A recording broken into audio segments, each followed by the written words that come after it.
Hello दोस्तों, आप लोग कैसे हैं? आशा करता हूँ कि आप लोग बहुत ही अच्छे होंगे।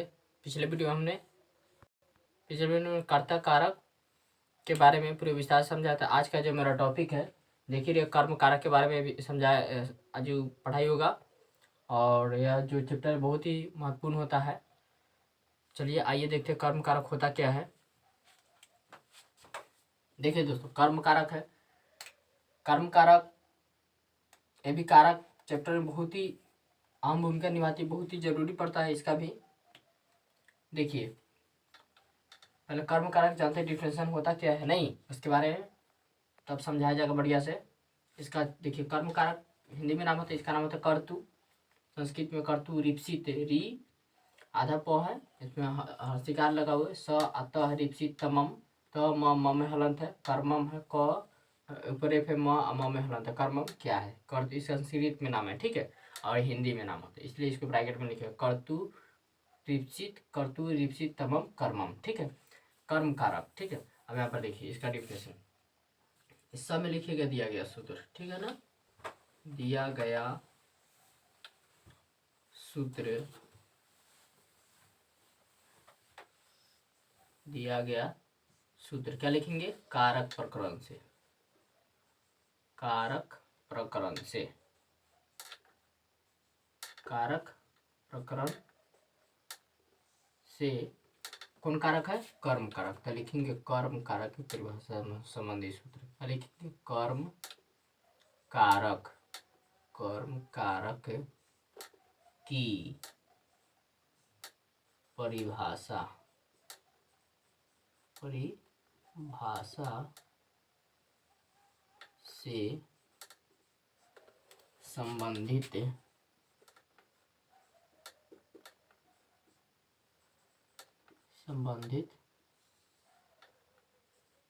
सूत्र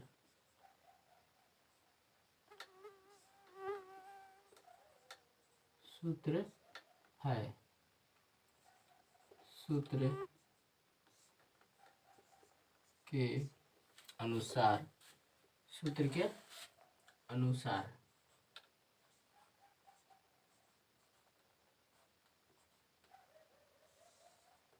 सूत्र के अनुसार क्रिया के असर, क्रिया के असर जिस पर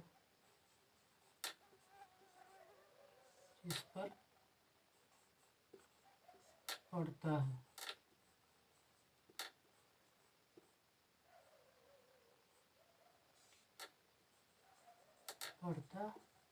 है, उसे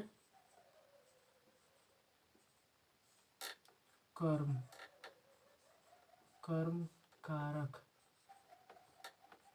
कर्म कारक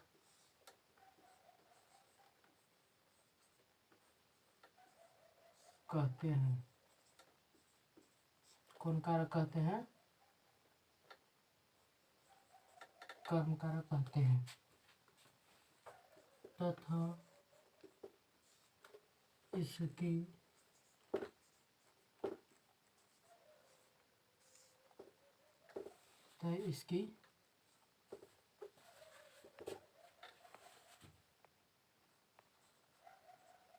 द्वितीय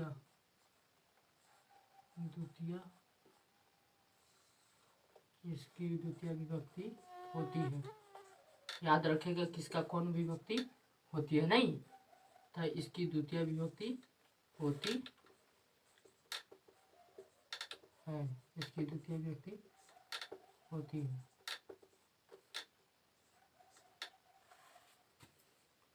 तथा इसका चिन्ह, इसका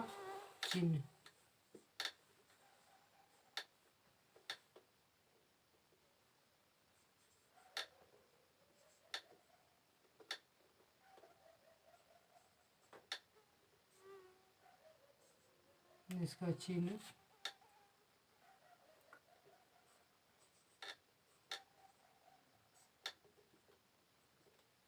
को होता है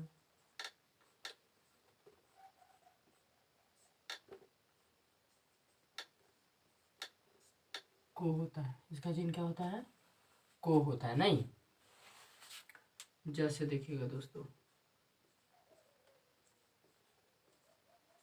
जैसे देखिए,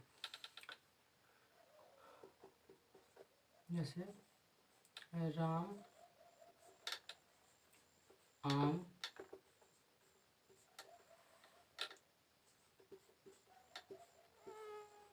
खाता है। नहीं, अब देखिए जैसे राम आम खाता है, यहाँ पर देखिए असर, असर का मतलब होता है प्रभाव, असर या प्रभाव कह सकते हैं। अभी राम आम खाता है तो आम को, राम जो व्यक्ति राम नाम की आम को खाएगा तो असर किस पर, मान के चलिए, देखिए हम आम को तो उतना बनाना नहीं आता है, मान के चलिए ये आम है, ठीक है। अब ये आम है तो इसको जब खाने जाएगा तो पहले तो 2 टुकड़ा में ऐसे बांटेगा, बांट सकता है ना।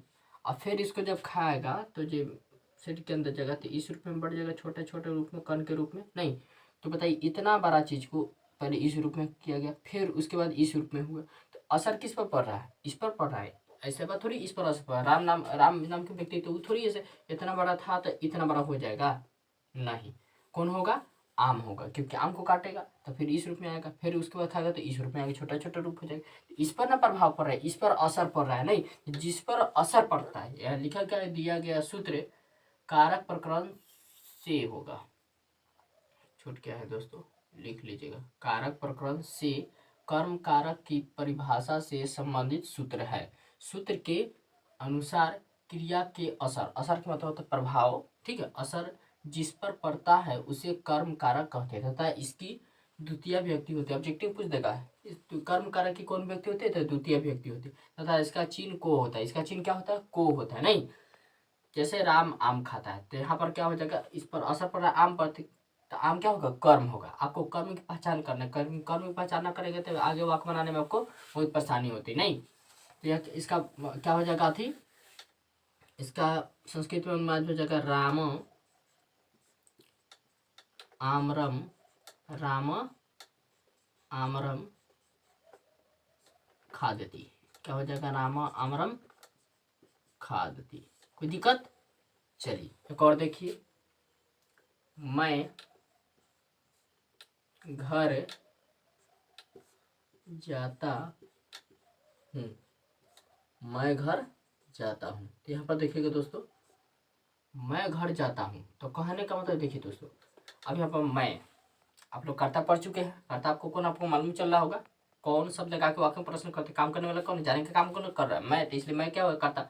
अब इसमें हमको कर्म के पहचान है, कर्म कौन है, तो मैं घर जाता हूँ, तो मैं घर जाता हूँ तो कहने का मतलब, इस पर मान के चलिए आदमी ए नाम के लड़का है, वो यहाँ पर खड़ा है ए बिंदु पर, ठीक है।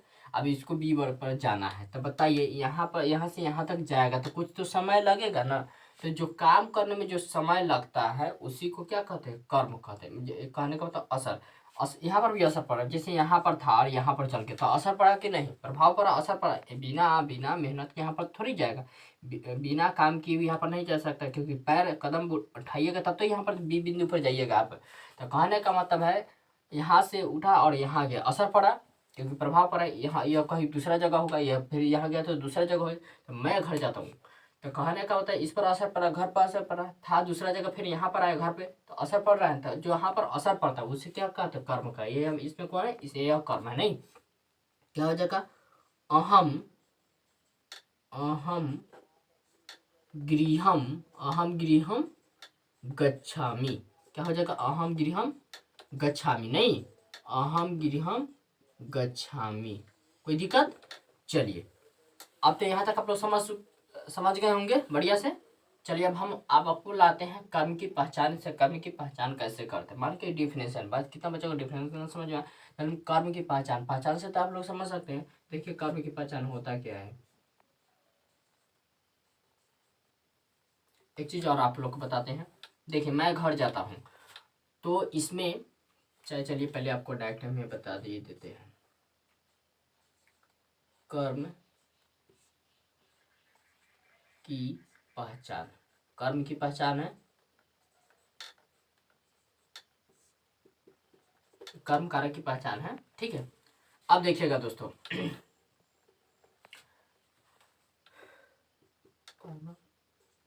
क्या क्या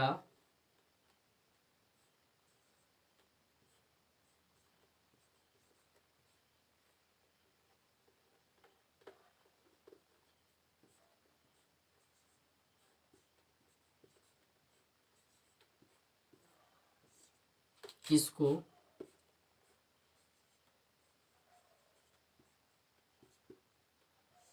कहाँ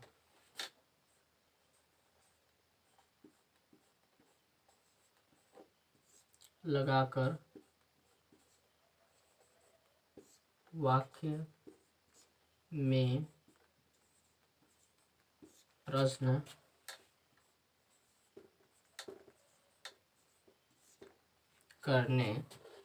करने पर जो उत्तर प्राप्त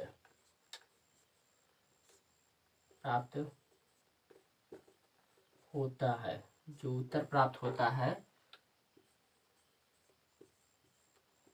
उसे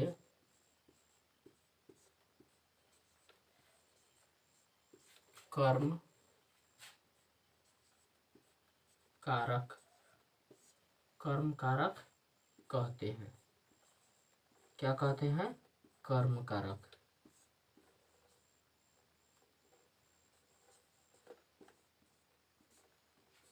नहीं, अब देखिए दोस्तों, इसमें कुछ थोड़ा डिफरेंस इसमें है। क्या, किसको, कहाँ, 3 को शब्द लगा के प्रश्न। अब रही बात कितना स्टूडेंट के मन में अब प्रश्न उठता होगा से 3 को जो शब्द है इसका उपयोग कैसे करेंगे। अब 3 को शब्द देखिए उपयोग कैसे करते हैं। तो क्या और किसको और कहाँ, तीनों शब्द का एक तो वाक्य में उपयोग नहीं हो सकता। लगाकर वाक्य में प्रश्न करने पर जो उत्तर प्राप्त होता है वही क्या होता है? कर्म कारक होता है। वही क्या होता है? मेरा कर्म कारक होता है। अब देखिए तीनों का उपयोग कैसे करते हैं।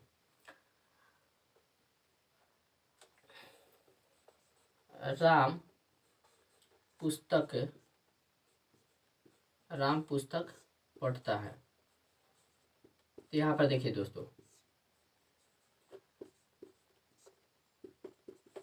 राम पुस्तक पढ़ता है, तो इसमें कौन शब्द का प्रश्न, यही तो आप लोग को मन में प्रश्न उठता होगा से तीनों में से क्या उपयोग करें। तो नहीं, तो एक चीज ध्यान रखिए, जब कहाँ का यूज कहाँ करते हैं, जब आपको कोई जगह का नाम दे।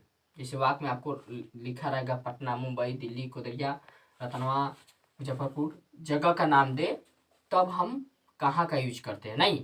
नहीं तो हम इस दोनों के यूज से कर्म की पहचान कर लेते हैं। कहाँ का यूज उस समय करेंगे जहाँ पर कोई जगह का नाम देता है, तब हम कहाँ का यूज करते हैं। नहीं तो इससे कीजिए चाहे इससे कीजिए, दोनों से आपको कर्म की पहचान हो जाएगी। देखिए जैसे देखिए, राम पुस्तक पढ़ता है, तो राम क्या पढ़ता है? राम क्या पढ़ता है? तो पुस्तक पढ़ता है। राम किसको पढ़ता है? तो पुस्तक। ये दोनों से प्रश्न कीजिए तो आपको उत्तर प्राप्त हो जाएगा। इसका संस्कृत अनुवाद हो जाएगा राम क्या हो जाएगा? राम पुस्तकम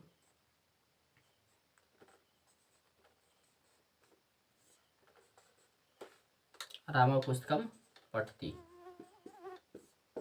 नहीं, राम पुस्तकम क्या हो जाएगा? पठती। नहीं, अब देखिए जैसे मैं घर जाता हूँ, मैं घर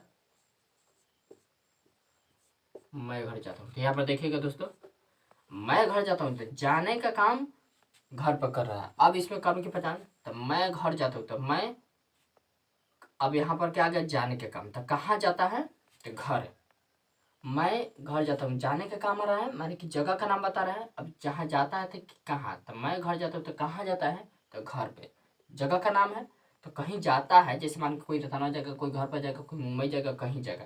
तो जब कहीं जाने का काम, जगह का नाम है, जगह का नाम है, ठीक है। तो जब जगह का नाम होता है, ये वस्तु का तो नाम थोड़ी है, जगह का कोई नाम है। माने कहाँ, कोई आदमी पूछता है ना कहाँ जा रहे थे, घर पे जा रहे, चाहे मुंबई जा रहे, चाहे पटना जा रहे, दिल्ली जा रहे, जगह का नाम बतावे, तब उसमें क्या होता है? कहाँ लगा प्रश्न कर। अभी दोनों से प्रश्न कीजिए तो आपको इसमें जवाब नहीं आएगा।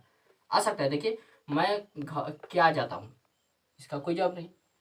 ये दोनों का प्रयोग कहाँ करते हैं? जब वस्तु अगर हो वहां पर। सीधा बात याद रखिएगा आप लोग, कहाँ का वहां पर प्रयोग करें कि जहाँ पर कोई जगह का नाम हो। क्या हो? जगह का नाम है, तो जगह का ये भी नाम है। तो जैसे मैं घर जाता हूँ, तो मैं कहाँ जाता हूँ, मैं कहाँ जाता हूँ? घर। तो घर मेरा क्या हो? कर्म कारक हुआ। अब यहाँ पर देखिए मैं, तो मैं क्या हो जाएगा? अहम। अब देखिएगा दोस्तों, ये अनुवाद ना समझ में रहता, ऐसा बात ना है आपको समझ में आएगा। अभी हम आपको ये पहचान करा रहे हैं, कर्म की पहचान कैसे करते, कर्ता की पहचान कैसे, ये चीज बता रहे हैं। आपको सारी चीज समझ में आएगा। बस मेरे वीडियो में शुरू से अंत तक बने रहिएगा। अहम गृहम गच्छामि, अहम गृहम गच्छामि। इस तरह से आपको दोस्तों कर्म की आप लोग पहचान कीजिएगा, ठीक है ना। और देखिए, तुम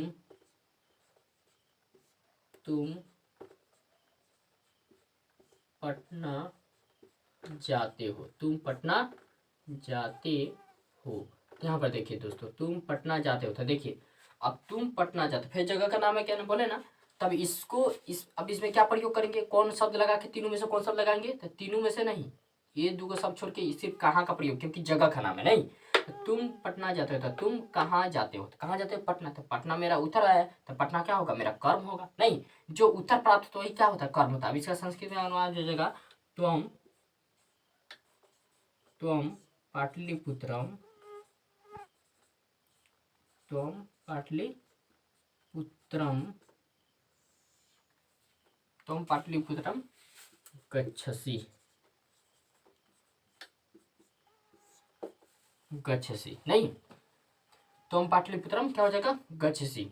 तो कहने का मतलब है हम कहाँ का वहां पर प्रयोग करते हैं जहां पर मेरा क्या हो, कोई जगह का नाम हो, ठीक है। जगह का नाम होता है तब हम चाहे स्टार मार्क देख लिख लीजिए, कहाँ का प्रयोग, कहाँ का प्रयोग, कहाँ का प्रयोग जगह का, जगह का नाम बताने में किया जाता है। नहीं, बताने में किया, ऐसे देखिए, ऐसे समझा तो याद रहेगा, आप एक कॉपी में भी लिख दीजिएगा तो आपको अच्छा तरीके से याद रहेगा। नहीं, तो सिर्फ कहाँ का प्रयोग आपको जगह बताने के, अन्यथा ये दो शब्द है क्या और किसको, तो इसको आप कोई भी सेंटेंस हो उसमें आप इसको यूज कीजिए, चाहे इसको यूज कीजिए। जैसे यहाँ पर लिखा हुआ है राम पुस्तक पढ़ता है, तो राम क्या पढ़ता है, पुस्तक। वहां पर फिर किसको भी लगा प्रश्न, तो पुस्तक आपका आंसर आ जाएगा। राम किसको पढ़ता है, तो पुस्तक। राम क्या पढ़ता है, तो पुस्तक। नहीं, बाकी इन दोनों का उपयोग एक जगह कर सकते हैं, और इसका उपयोग है, इसका प्रयोग आप सिर्फ जगह बताने के लिए, कोई जगह का नाम हो वहां पर इसका जगह देख लीजिएगा, तो वहां पर कहाँ लगा प्रश्न कीजिएगा। अगर जगह ना रहेगा तो इस दोनों का प्रयोग कीजिएगा, ठीक है ना। तो ऐसे हम कर्म की पहचान करते हैं। जैसे यहाँ पर राम आम खाता है, तो राम क्या खाता है, राम क्या खाता है, तो राम क्या खाता है, आम। तो आम क्या हुआ, यहाँ पर कर्म हुआ। चाहे राम किसको खाता है, तो किसको क्या हुआ, आम को खाता है, तो आम क्या हुआ, कर्म हुआ। अब यहाँ पर कीजिएगा राम कहाँ खाता है, अजीब लग रहा है। कहाँ का प्रयोग हम लोग क्या करते हैं, जगह बताने के लिए करते हैं, कोई चीज का जगह उसे कहाँ का प्रयोग करते हैं। एक बार और देखिए, दिया गया सूत्र कारक प्रकरण से, कारक कर्म कारक की परिभाषा से संबंधित सूत्र है। नहीं, दिया गया सूत्र कारक प्रकरण से, यहाँ पर से है, मिस्टेक हो गया, आप लोग ध्यान दीजिए, से यहाँ पर लिखा हुआ, कारक प्रकरण से कर्म कारक की परिभाषा से संबंधित सूत्र है। सूत्र के अनुसार क्रिया के असर जिस पर पड़ता है उसे कर्म कारक कहते हैं। यहाँ पर इसका थोड़ा सा डिफरेंस है, क्रिया के असर जिस पर पड़ता है उसे कर्म कारक कहते हैं, नहीं उसे कर्म कारक। इतना सभी में लिखा रहेगा, सभी कारक में, क्योंकि जब व्याख्या कीजिएगा तो आपको इतना लिखा रहेगा तब बेटर रहता है। इसका चिन्ह आप पूछ देगा आपको, तथा इसका द्वितीय व्यक्ति होता है, पूछ देगा इसका कौन सा व्यक्ति होता है, तो द्वितीय, याद रखिए इसका द्वितीय व्यक्ति। इसका चिन्ह क्या होता है, को होता है, ऑब्जेक्टिव पूछ देता है। कर्म का चिन्ह क्या होता है, तो को होता है, याद रखिएगा। जैसे राम आम खाते थे, इसका प्रयोग क्या और किसको लगा प्रयोग करते हैं, और कहाँ का प्रयोग, क्या कोई जगह का नाम होता है, तब इसको फटाफट आप लोग स्क्रीनशॉट ले सकते हैं। चलिए, आप लोग स्क्रीनशॉट ले चुके होंगे, हमको पूरा उम्मीद है से कर्म कारक जो चैप्टर था आपको पूरा बढ़िया से समझ में आया होगा। चलिए, अगर मेरा वीडियो आपको अच्छा लगा तो इसको दोस्तों में लाइक से सब्सक्राइब जरूर कीजिएगा। वीडियो देखने के लिए बहुत बहुत धन्यवाद।